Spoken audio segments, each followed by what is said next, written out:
Hi, and thank you for joining us tonight. I'm Superintendent Mike Morris, and we're so pleased you're here and so pleased you're joining us to learn a little more about kindergarten and a little bit more about next year. So we really appreciate you being here.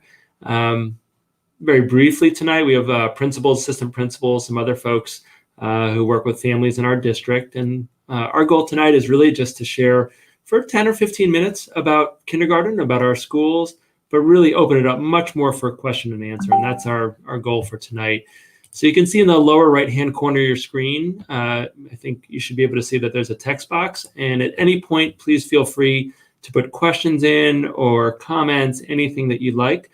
We'll do this for about half an hour or so. We know you're tending to other needs as well, family and such.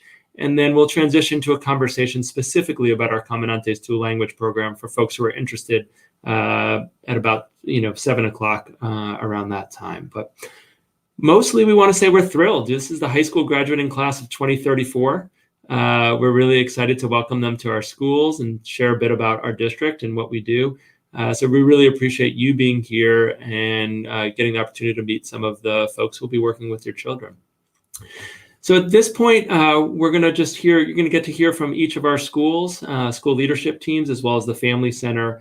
And then we'll open up for more general question and answer. But we'll go in alphabetical order. And our first school that we will have is Crocker Farm Elementary School, and Principal Shea and Assistant Principal Smith will share a little bit about Crocker Farm. So thank you for being here, Derek and Jen. Appreciate it. Thank you, Mike. Thank you, everyone, for coming. My name is Derek Shea, and my trusted partner is Jen Smith. Jen Smith. Hi, Jen. So I'll go as quick as I can with it. Speaking too fast. Let me see. Crocker Farm School, beautiful little school in the south end of town.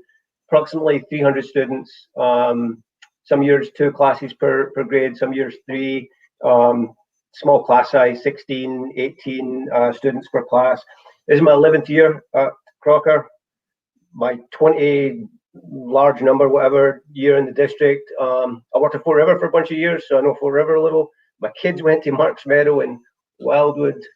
My youngest child's graduating high school this year, so I have a fairly decent understanding of what goes on around here.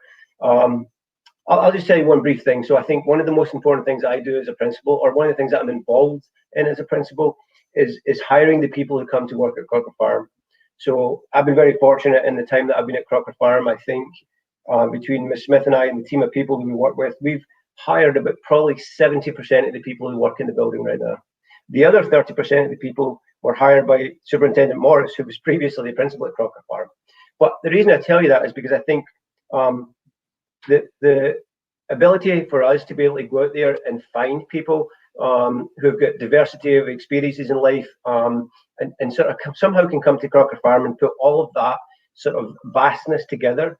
Because our biggest piece is about trying to make sure that the essence of the teamwork that we bring every single day to our school is to try to make us just a little bit better each and every time. And so we're actually a pretty good school, and we're trying to become a better school each and every day, each and every year. So for me, I was just want to mention that little piece about hiring the right people to come to our school. And I know Jen was going to say a few words, I think, in addition. Thank you. Yeah, so I'm Jen. I'm the assistant principal. And I think what our kindergarten program does is really strive to provide a balance of 3 components. 1 is direct teaching in our foundational skills. 2 is really supporting students' social emotional well-being. And 3, allowing kids time to play and explore and apply what they're learning in centers. So we have an amazing team, an amazing staff. I really love this school. Mike actually hired me. And we look forward to meeting you all and meeting your kids soon. And the last thing I'll just say, Mike, if you don't mind, is that Jen just got me going there. We have a beautiful school and a beautiful property. So we have a massive amount of space outside. I was outside myself today playing with a bunch of kindergartners and first graders. So one of the beauties in all our schools is they've got just really nice properties. Thank you so much, Derek and Jen, and they're going to hang around. So if there's Crocker Farm specific questions, you'll have access to them in a couple minutes. Thanks. And next in alphabetical order is Ms. Chamberlain and Fort River School. Thank you so much for being here, Diane.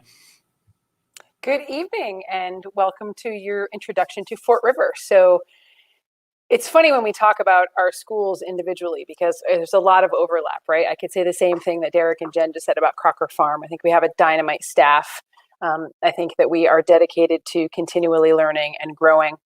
And we welcome you to the Fort River community. So we have a couple of specific things I'd love to highlight is that we have a pretty dynamite behavioral health team that does look really closely into student social and emotional development. We absolutely value play for sure. And we value, our motto is we choose love, right? So we really invest in developing the whole community. So kids feel very connected, that there's grade level connections. Older kids often get a chance to mentor the younger kids. We really want to make sure kids feel really held and safe in our environment so they can do their very best learning and take chances to grow, because that's what really they need to feel safe to do, is take those chances. We also really obviously value diversity, as our community does. We happen to house a couple of specialized programs for special education, as well as a specialized program, Caminantes, which is a dual language program that we'll talk a little bit more about later. So neurodiversity and cultural diversity is something that's really at the forefront of all that we do. We are considering ourselves a language-based learning institution. So even if the students aren't learning a second language, they're learning the language of academics that makes them successful in academics.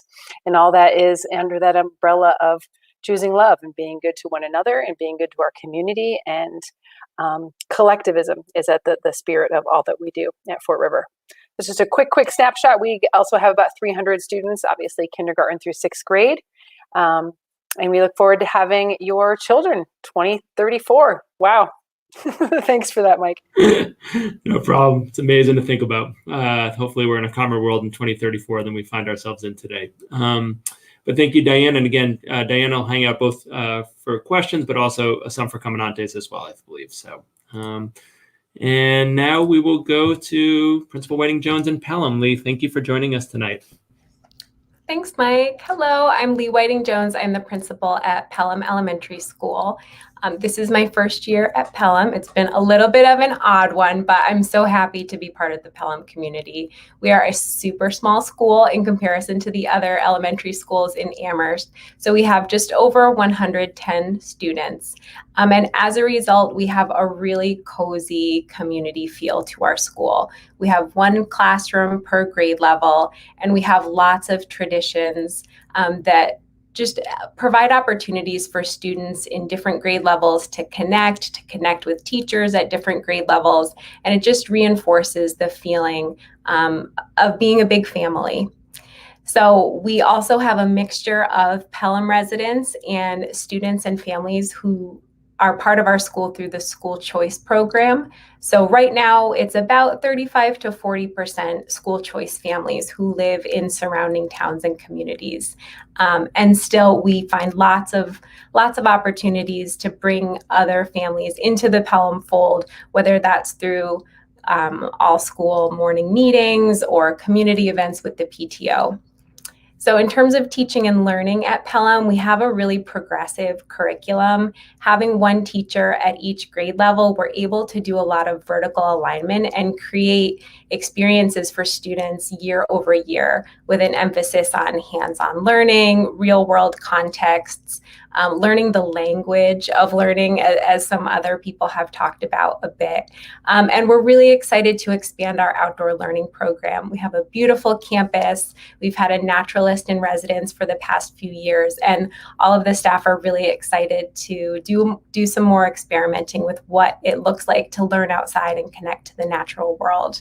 And the last piece that I want to highlight about our curriculum is that for the past several years, we've been piloting the Let's Talk curriculum, which is a body positive, consent-based, affirming sexuality and gender curriculum that begins in kindergarten. So we've been working with research partners through UMass to really develop opportunities for students to acquire language around consent and gender, and it really sets the stage for having open dialogue and a safe, nurturing learning environment in the classroom and then in the whole school. So we are now accepting school choice applications. So if you don't live in Pelham, fear not. Your kindergartner can still come to Pelham if it feels like it's a good fit for your family. Great. Thank you so much, Lee. I appreciate it. And our second last presenter in our last school, Mr. Yathy, Principal Yathy from Wildwood. Welcome, Nick. Oh, Nick, you're muted.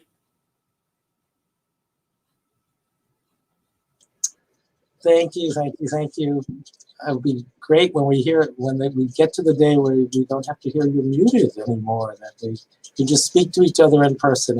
And that day is coming soon as we're all welcoming kindergartners back in. So as Diane said, and as we've all said, there's more that's in common for all of us in the kindergartens across all the schools. And yet each school, I think what you'd see is that there's a strong sense of uniqueness and community that we've all created, with a special love for the kindergarten, because it's the kindergartners who come in and then become part of the community. I was a kindergarten teacher for 20 years, and so my heart really lies in that experience and how important it is to welcome each and every one of you to our schools and to watch the marvel of kindergartners who come in, and they might be a little nervous at first, but then within a short period of time, they get to know the whole school community. They get to know their way to the library, to the different specials, and we all work to create these connections with the older students, whether it's through reading buddies or math tutors that come in, or just former students in the kindergarten up to 6th grade who just like to come in and spend time with their teachers, as well as what each teacher, each of the principals have stated. We believe in the whole child and in teaching kids the social skills that they'll need for life. And at Wildwood and at all the schools, we've been exploring what's called project-based learning, where kids are asked a question and a challenge, and then they explore this challenge and take ownership for their own learning, and oftentimes do some sort of presentation of what they've learned to an authentic community. And so that's something at Wildwood that we have been going deeper into, both as adults and also with our students. And in all the schools, we believe the arts are important. So you'll see kids expressing themselves through the arts and at the same time learning what they need to know in terms of reading, writing, and mathematics, but in an engaging, hands-on way. So we look forward to welcoming you at Wildwood and at all the schools, and can't wait.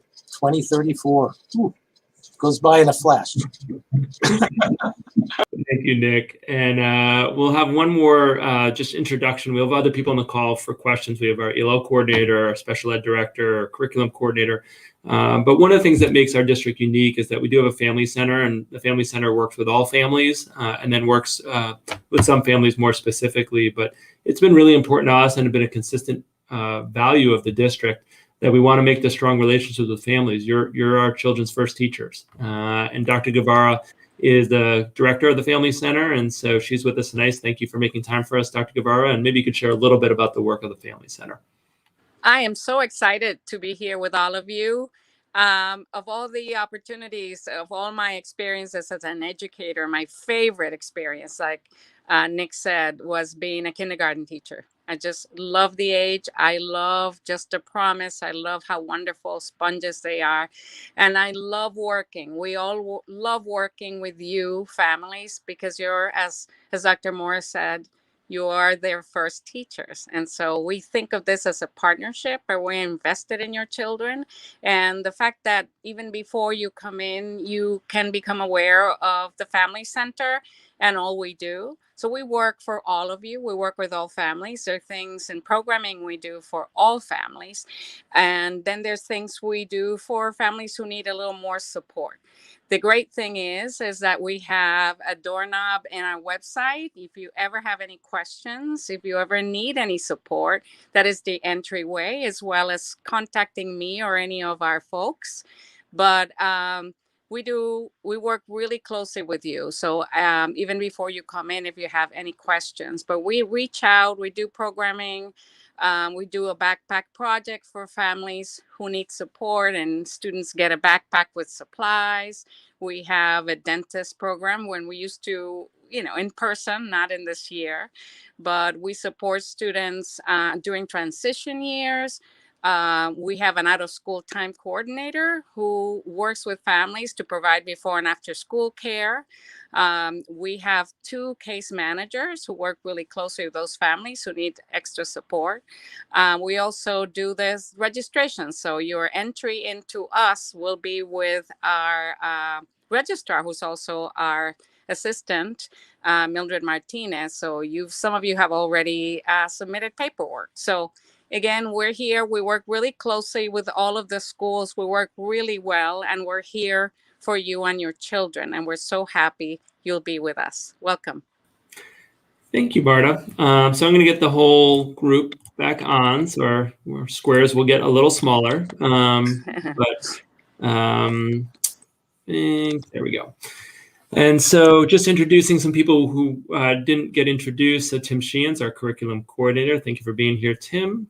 Katie Richardson's our ELL, English Language Learner Coordinator, and Dual Language Coordinator, Comandantes. So thank you, Katie. And Dr. Faye Brady is our Student Services Director, and a whole lot of things, including special ed, fall under her auspices. So again, we really appreciate you being here. You got a flavor or a taste of the schools and the family connections, but we'd love it if in the lower right-hand corner, if you're able to type in a question so we can respond. While you're doing that, just I have a question, which is for the group. Anyone can jump in. My kindergartner or my future kindergartner is a little anxious about going to a new school next year. They've been at their preschool since they were 3 months old.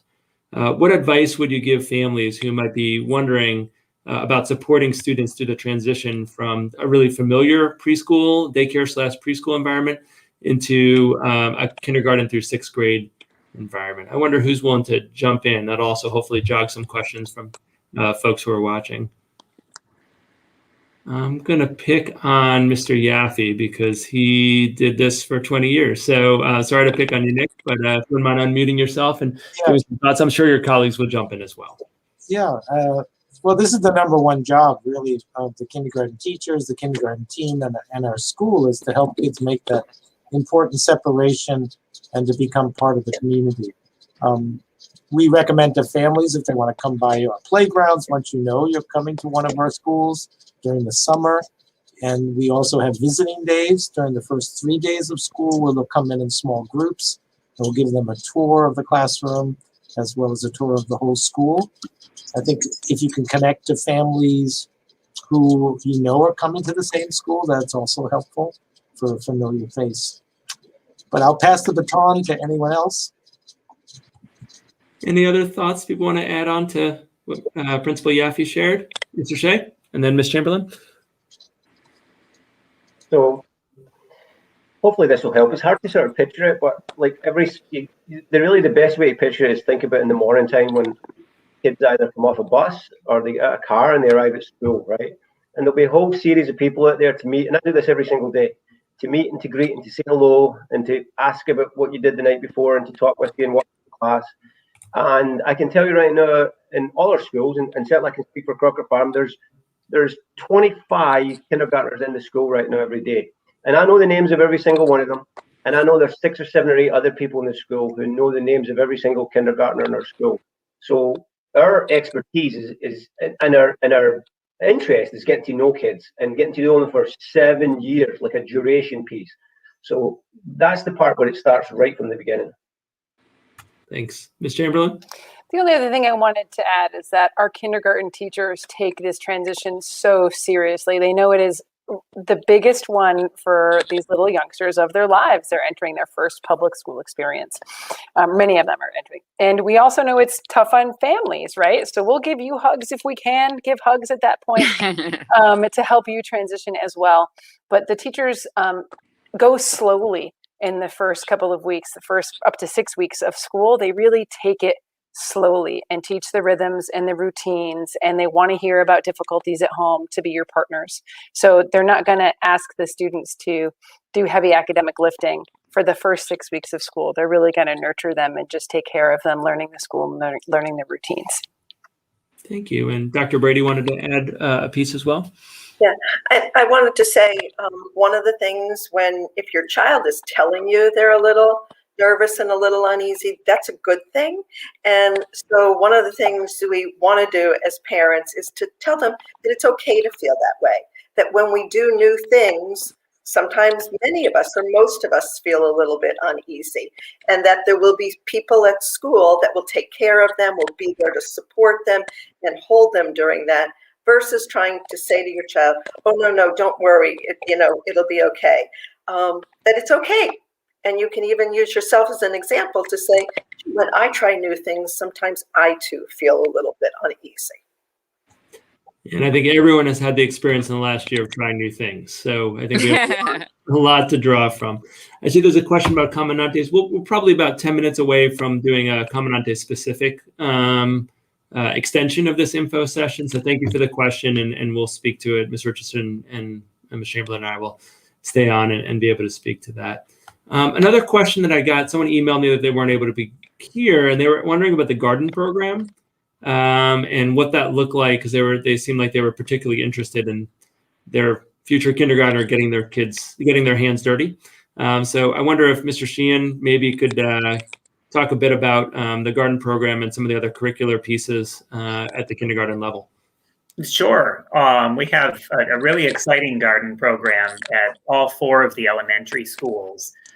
We're really lucky to have a science coordinator who works with classroom teachers, both on the science that they teach in the classroom as well as in the gardens.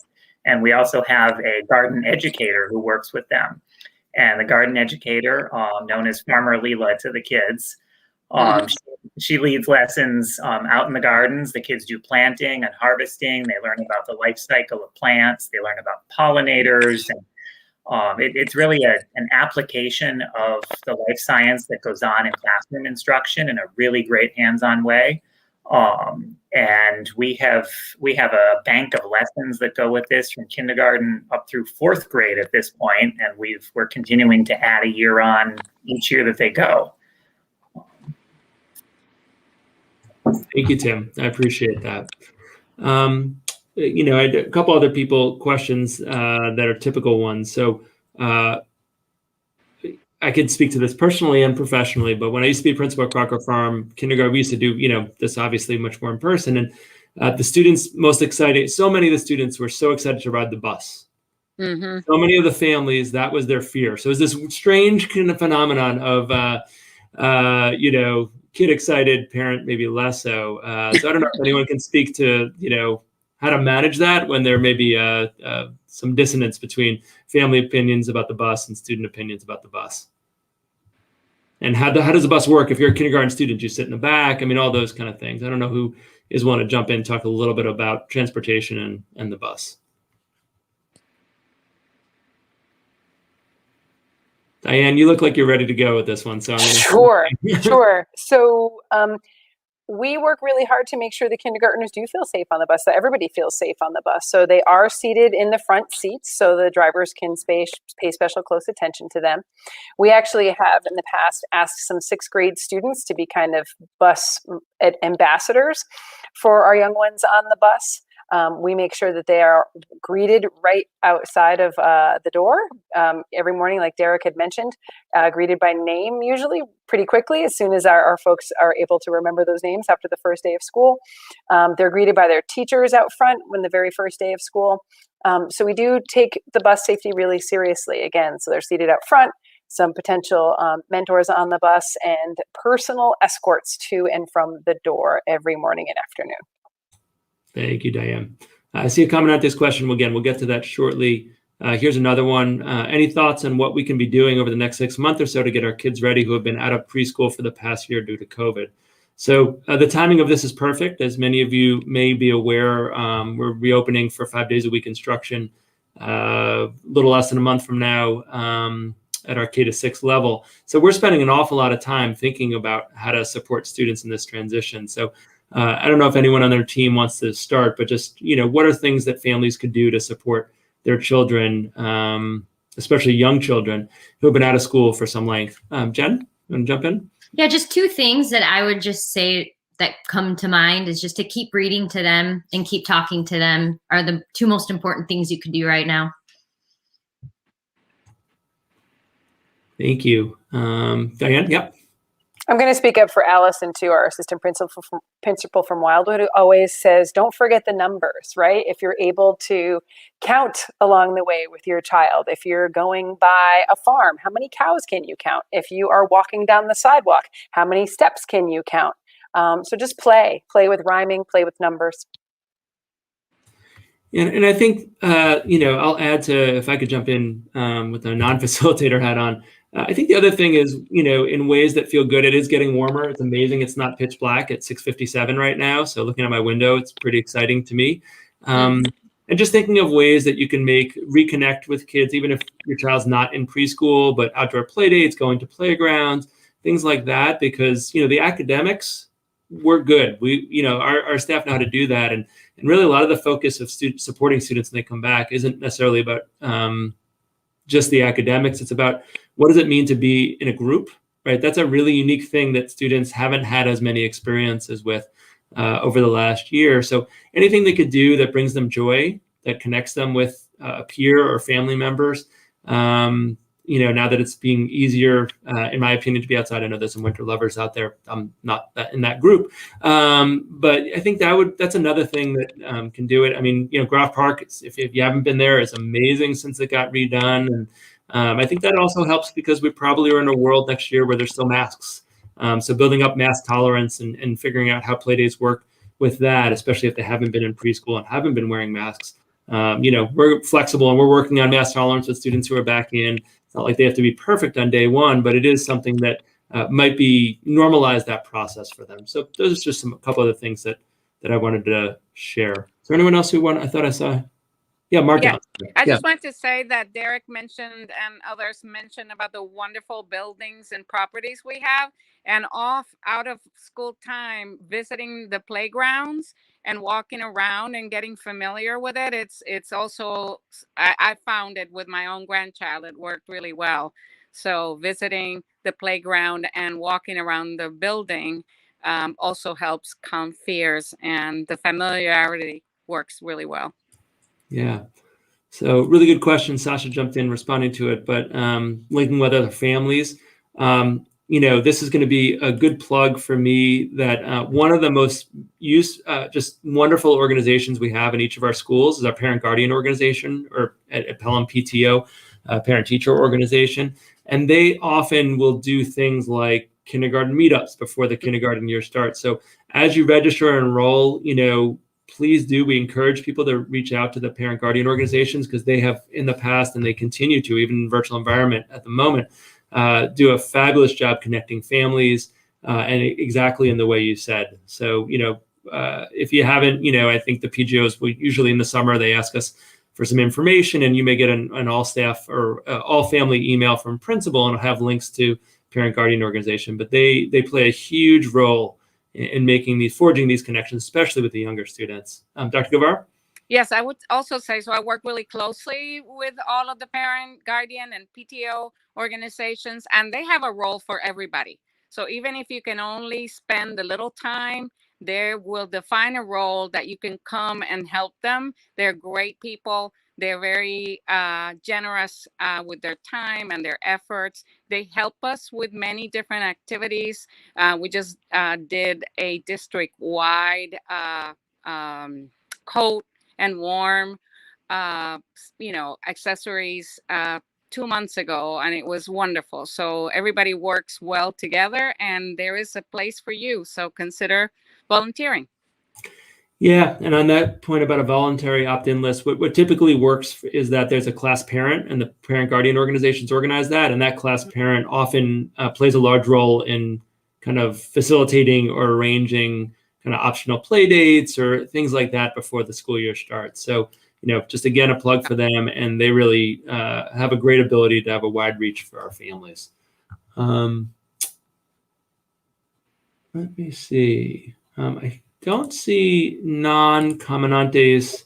Oh, I'm sorry, Nick, go ahead. Yeah, I just wanted to jump in too, because typically when we do registration in person, we give out as a district some kind of kindergarten countdown calendar, and that's something that families can do, is just build up that sense of that this is going to be something to look forward to. It's going to be a positive experience, and as Dr. Brady said, listening to their feelings and reflecting on those. But just counting down the days, because the sense of time, we have kids who, when they turn 5, they think, okay, I'm going to kindergarten tomorrow.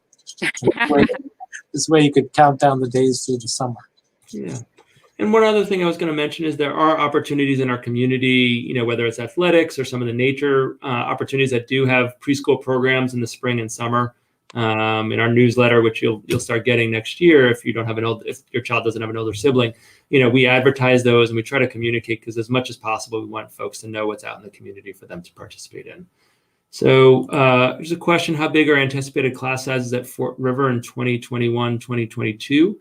Hard to know until we register the kiddos, but in general, our class size is under 20. We have a very low class size policy in both Amherst and Pelham in the elementary schools. And the majority of our classes have under 20 students, especially at the primary grade levels. So we won't know exactly what that looks like until we have all of your information, but that's in general, I think our class size guidelines from the school committee at the elementary level are something like 17 to 21 or 17 to 22, but we tend to be on the low end of that, particularly as it relates to kindergarten. Give people another second to see if there's anything else that comes in. So I think the last thing I might want to say before we transition is just that this isn't the last time to talk to anyone on this call. So if you think of a question later, or you think of another question, all of us our emails are very accessible. And if you think of reaching out to the principal, it's okay to reach out to them before your child's a student there.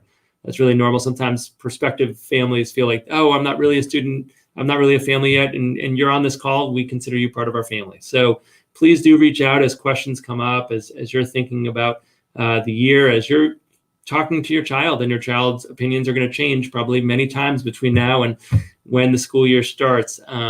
So please do access us, whether it's in the Family Center or any of the rest of us in the call. I think Mr. Shea had his hand up. Do you want to share one other thing? So Mike, on that note, historically in the past, we've certainly encouraged and supported parents to come to the building, and actually have given a number of tours to people prior to school starting. It's difficult in this pandemic time to do that, obviously, and that's not something that we can do right now. But I was wondering about those videos that we made sometime in either the fall or in the winter, Mike, and we made, I thought, some nice little videos of all of the schools, perhaps 3-4 minute videos where you could actually get a tour. And I don't know how that could be accessible or where you find that. No, it doesn't replace coming to the building to walk around, but it could be in lieu of, you get a chance to at least take a look, see what it feels like. Yeah, so last year, because of the pandemic, we made virtual tours, and that's pretty neat because they are narrated by the folks on this call, and they are interactive. So it's not just two-dimensional images, but actually you can kind of see around that. So that's a great point, and that's we can definitely get that link up. Maybe Sasha, who's in the green room here, would be able to get that link in the chat. Thank you, Derek. I think with that, we'll transition. We'll just hold on to Katie and Diane, but everyone else is welcome to depart. But really appreciate all the other principals, directors being on the call, and they will see you soon.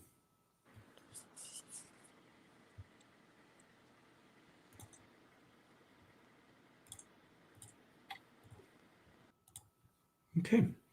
So if you are not interested in Comandantes, which is our dual language program, you also can enjoy the rest of your evening and don't feel like you need to stay on. But we're excited about Comandantes. I think the three of us on this call have been in this for, I was looking at when we visited other programs. It's been a while, and what's nice is the program's maturing. We have kindergarten, first grade, and now we're up to our first group being in second grade next year, which is really exciting. But I'll turn it over to Katie and Diane to describe a bit about the program and how the process works.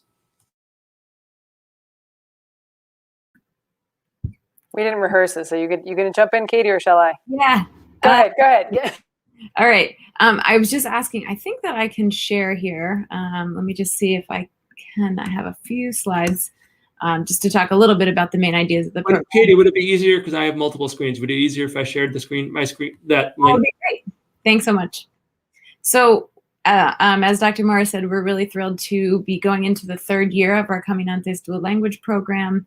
It's been a wild ride and so much fun and so exciting to see our students learning bilingually. So it's been really fantastic. And so in a moment, you'll see Dr. Mars will pull up some slides, but we really think of the foundation of the program as these three goals: the bilingualism and biliteracy, the grade level academic achievement, and the cross-cultural competence. So we're really looking to build students that are bilingual, but also aware of culture and how that, how they can really bridge across the language and culture aspects about, learning in Spanish, but learning about the Spanish cultures, right, of many different places. And we're really excited that many of the folks in our community who are Spanish speakers have the opportunity to have that talent shine and that background shine in this program. If you go to the next slide, it gives just a little more info. So we talk about the dual language model as being a program that really aims for those bilingual and biliterate goals, right? And it functions where students have half of their day in English with one teacher and half of the day in Spanish with another teacher. So they learn in both languages, and throughout the course of the program, they learn all subjects in both languages. Some subjects they learn, for example, science, they'll have a unit in English and a unit in Spanish, back and forth throughout the year. Whereas some subjects, like our math instruction, tends to happen in one language or the other, depending on the grade level. So there's a bit of a split that way. This talks a little bit about the registration and enrollment process, and I can speak to that a little more at the end. Some of the characteristics we think of, if you're interested in your child being bilingual, if you're excited about that, if you're excited to take on that challenge and work with your child to potentially learn another language that, at first will feel really challenging and then will grow to feel really exciting and to be a part of who they are. Are you okay with stretching yourself as a parent, right? And supporting them in maybe a language that you don't understand, whether that's English or Spanish, right? So those are a couple aspects I think of. Ms. Chamberlain, feel free to jump in too. This is just some kind of basic information from our brochure. One of the things that's really important to instruction at all levels, but especially language learning, is physically being involved with it. There's a lot of dancing, there's a lot of singing, there's a lot of asking for students to practice using their oral language. And I have to say, I was just observing in our first grade dual language Spanish instructional room, virtual room the other day, and it was amazing to see children responding to their teacher in Spanish, kids that knew no Spanish in the beginning of kindergarten. And this is with almost a full year of remote instruction, already able to answer her questions in Spanish. And the flip side of that, seeing students that are native Spanish speakers able to answer in the first grade classroom on the English side in English. So their rate of language acquisition is stunning. Absolutely. Yeah, it's been really, really awesome to see, despite the challenge of remote learning. And absolutely that interaction is key. Always getting them talking more, interacting, using the language. So we're always trying to get teachers, and I speak for myself too as a teacher, I always talk too much myself. So we're always trying to get ourselves to stop talking and get the kids talking more. So the next slide shows just a little bit of a typical day. We do tend to use red to signify Spanish and blue to signify English. And so this kind of shows some of our routines where we have an entrance and kind of conversation time, a morning circle or morning meeting. There'll be some various parts of our instruction, right? So in kindergarten, math is in Spanish. We have the letter C in the picture there represents casa, right? So we'll have phonics in Spanish. We'll have content and literacy. And then the circle is meant to represent centers. So we have some different hands-on activities or enrichment activities that connect to different parts of the curriculum. An important aspect also with this program is that we try to really embed the language learning within the content so that it's very interdisciplinary. We don't kind of say, okay, we're going to have a writing unit that's separate from our science unit, but we're going to do those together so that they can be applying the language of that content all the time. Then they break usually in the middle of the day. We've got our recess and lunchtime, and then they'll switch to the other language for the remainder of the day. So you'll see specials there will happen in English. and then some of the same academic routines. So I can go to registration unless you have anything else. Okay, great. So our registration policy, the timeline is on the next slide, and basically we're starting to collect applicants for registration at this point, and during that process you indicate interest in the dual language program. Part of that is to indicate your family language background, because we are aiming to have a balance of English speakers, bilingual students, and Spanish speakers across the program. So that we really have peer models and we have students learning from each other. So that information helps the enrollment team figure out which lottery group your child would fall into. So it's a bit of a mouthful, but you can see there group 1 is our Spanish speakers living in the Fort River zone. Group 2 is our Spanish speakers in the Crocker Farm and Wildwood zones. Group 3 is English speakers in the Fort River zone. And then finally, English speakers in the Crocker Farm and Wildwood zones. So we fill the seats according to that breakdown, and we're looking at about 20 seats for Spanish speakers or bilingual families and about 20 seats for English speakers. We aim to have our lottery on April 28th this year, and then we would follow up with families and let you know that you either are offered a seat at that time or you would be on the wait list, and we'll have some information sessions and a little chance to discuss more, ask questions before you commit to joining the program. So I think that's the overview. Anything else, Ms. Chamberlain? Or Dr. Morris? Did a great job summarizing, Katie. Perfect. You've done this before. Yes.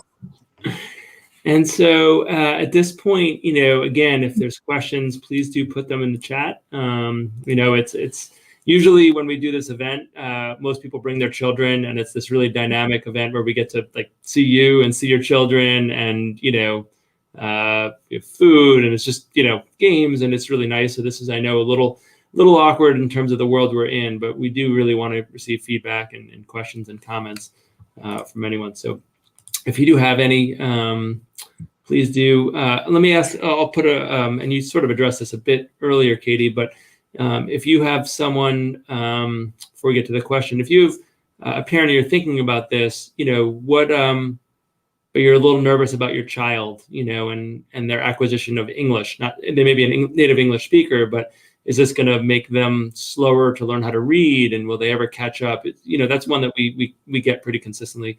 I see a question come in, but before we get to that one, do you mind addressing sort of how that works in terms of dual language programs, what the research would suggest? Sure.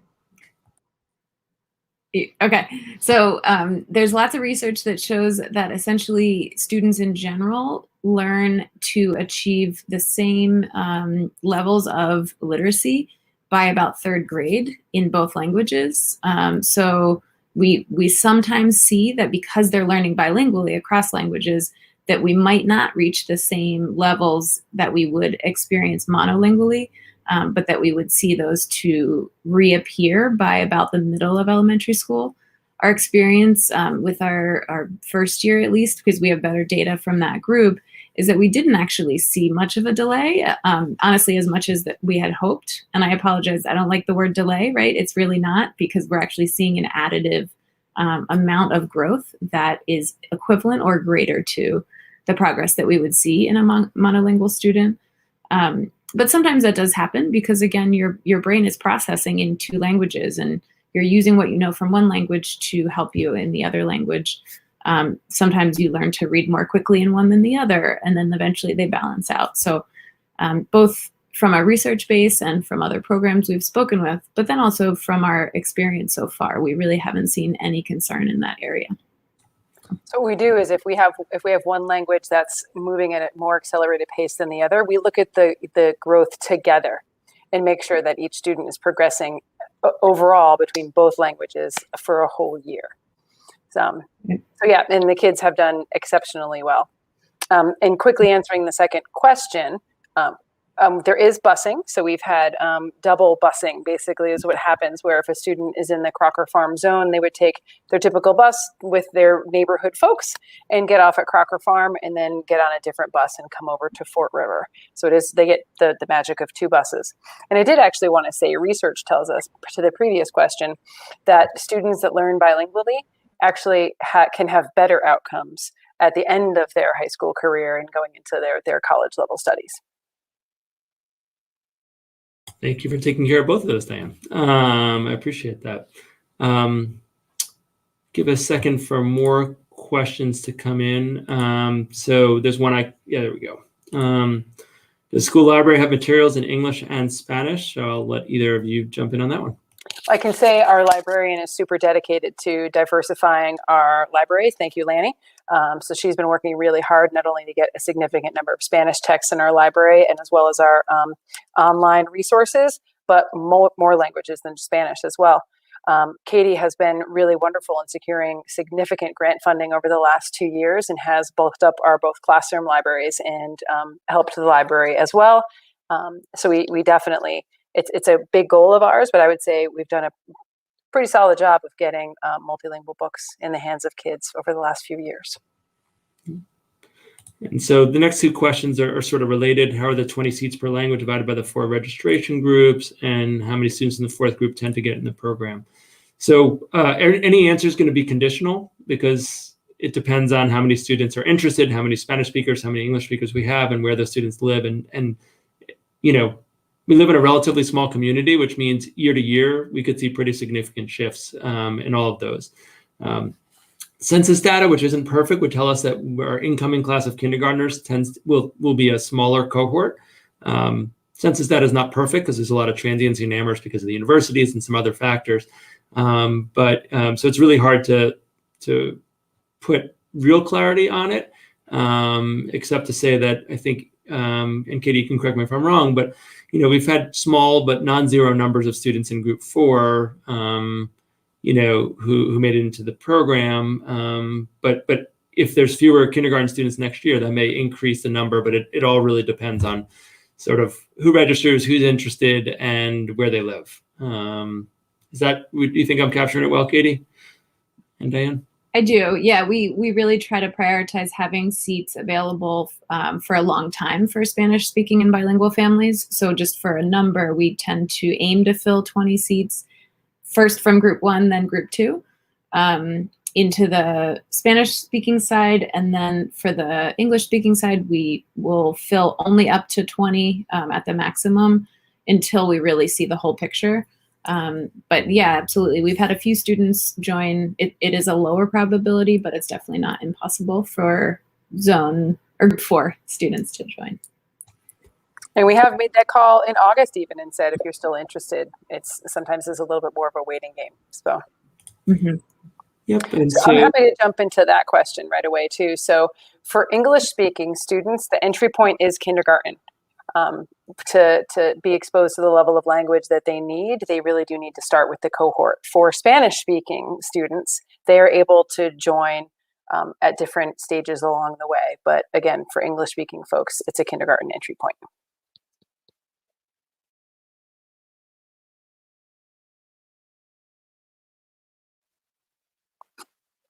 You're muted, Mike. I almost made it through this call without being muted. So didn't quite make it. So have you seen a significant number of families redshirt their children due to the pandemic, which could lead to a larger kindergarten class size?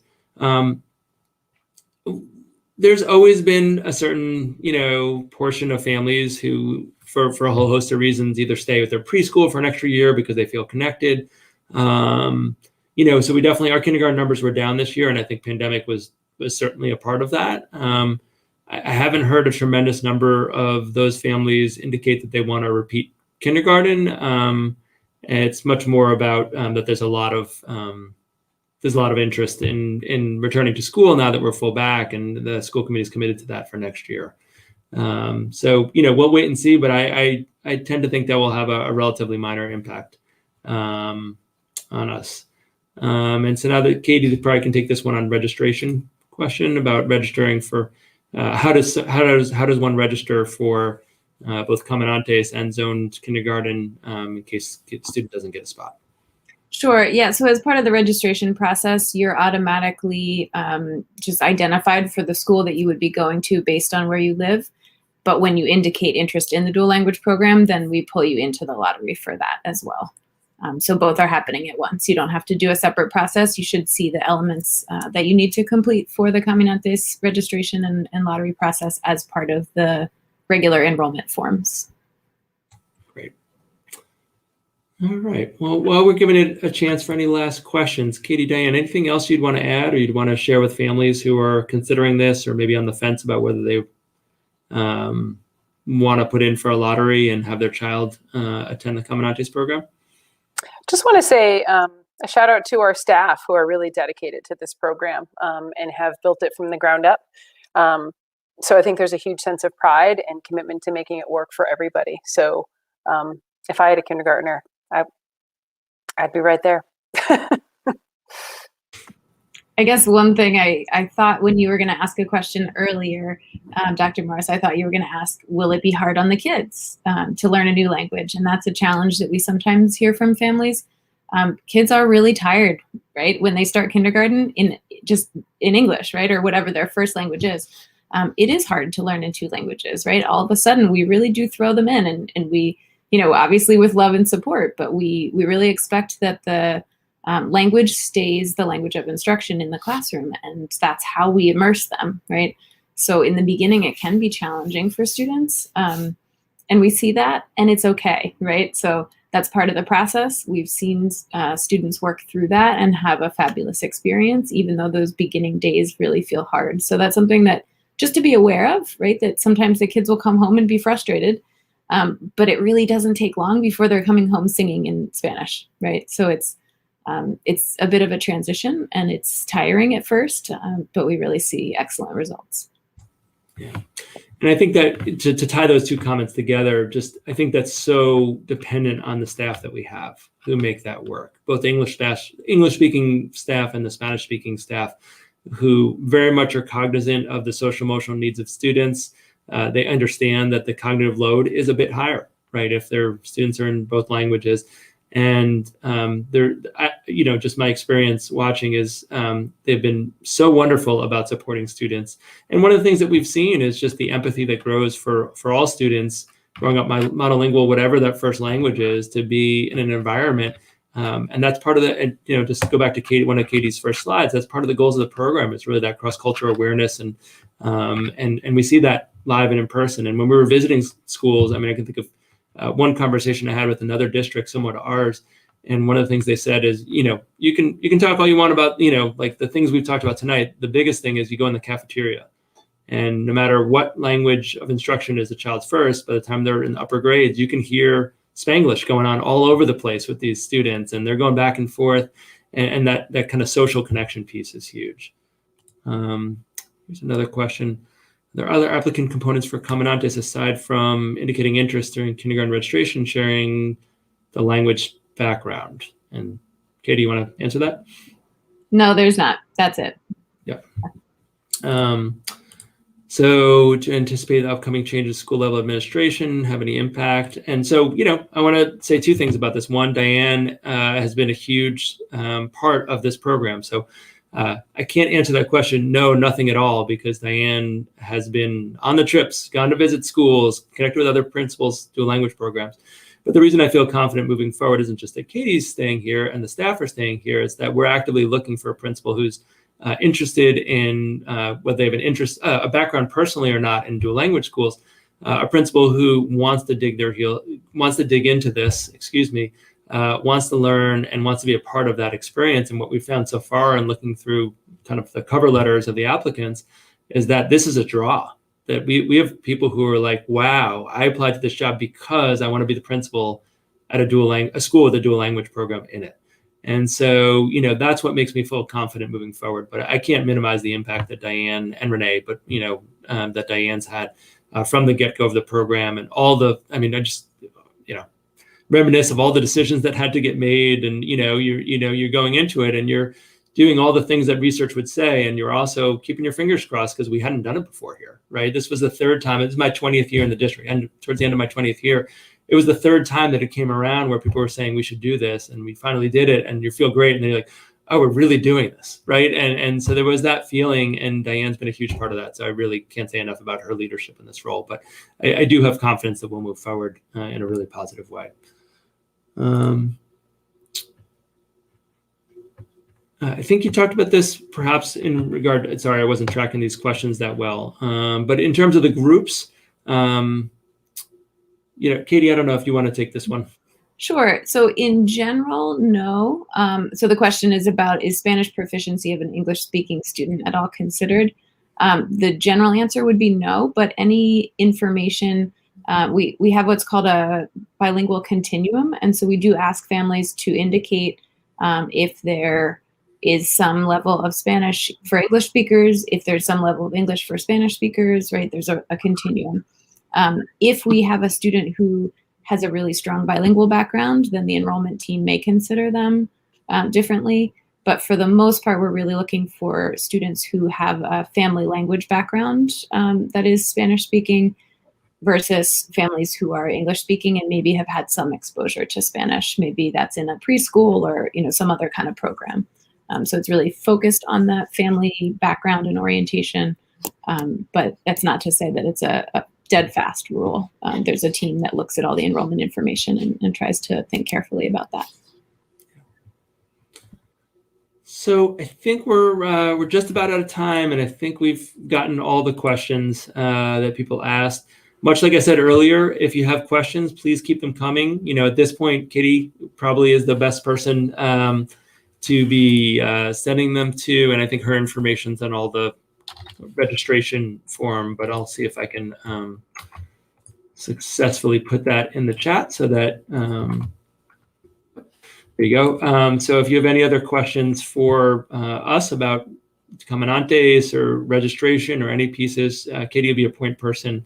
But we really appreciate you spending an hour with us. We know it's really busy this time of year, and we know it's really busy having a 4 or 5-year-old in your house as we head towards bedtime. Hopefully, what is bedtime for you? I know daylight savings. I got young kids, and one of my kids did well with it, and the other one still adjusting to the daylight savings.